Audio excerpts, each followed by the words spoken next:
Brian, my husband, was diagnosed at the age of 28 with type 1 diabetes, previously known as juvenile diabetes, an autoimmune disease that stops your body from creating insulin.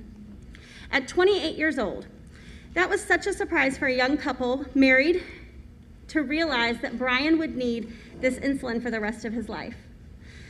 This quickly became overwhelming when Joshua, our second child, was diagnosed before his first birthday.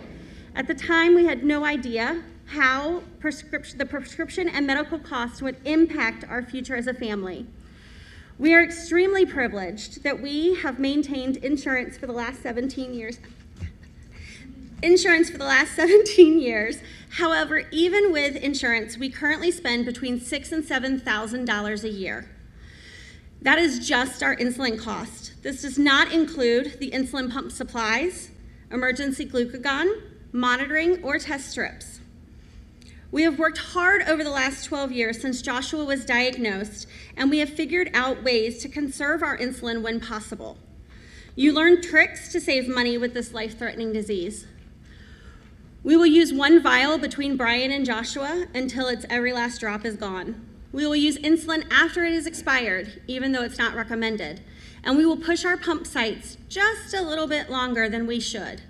We will space out when we pick up our new prescriptions because in January, when our new high deductible has hit, we do not have thousands of dollars to go into the pharmacy and spend that money on our insulin.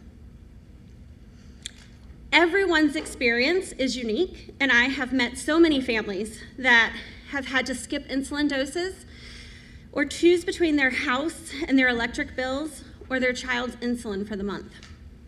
Joshua is only 12 years old, and on February 13th, he will have lived with type 1 diabetes for 12 years. And God willing, he will have many more years ahead of him. And in those years, I am hopeful that when he is an adult, as a country, we will have recognized that these crucial medications need to be affordable for all Americans. If insulin costs were capped at $35 per month, this would be life-changing, not only for our family, but for the millions of families impacted by diabetes.